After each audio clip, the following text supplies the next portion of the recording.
সকাল থেকে ঝিরঝির করে বৃষ্টি পড়ছে ঠিকই, কিন্তু গরম কমেনি। তাই বিকেলে বসে পড়লাম তালশাঁস নিয়ে। গরমকালে যত রকম সব ফল পাওয়া যায় তার মধ্যে তালশাঁস হচ্ছে আমার বেস্ট। ফল আমার খেতে একদমই ভালো লাগে না। জানি ফল শরীরের জন্য উপকারী, ওই আর কি বলতে পারো জ্ঞান পাপি।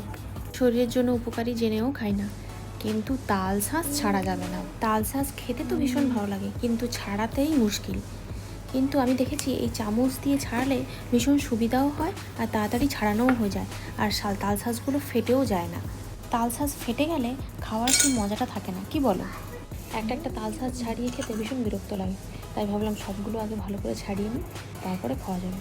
তাই সবগুলো ভালো করে ছাড়িয়ে মন ভরে আজকে ঠান্ডা ঠান্ডা তালশাঁস খেলাম, একদম ঠান্ডা ঠান্ডা।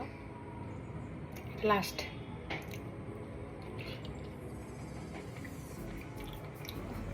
কার কার গরমের মরশুমের তালশাঁস পছন্দ কমেন্টে জানাও। Tata, bye bye.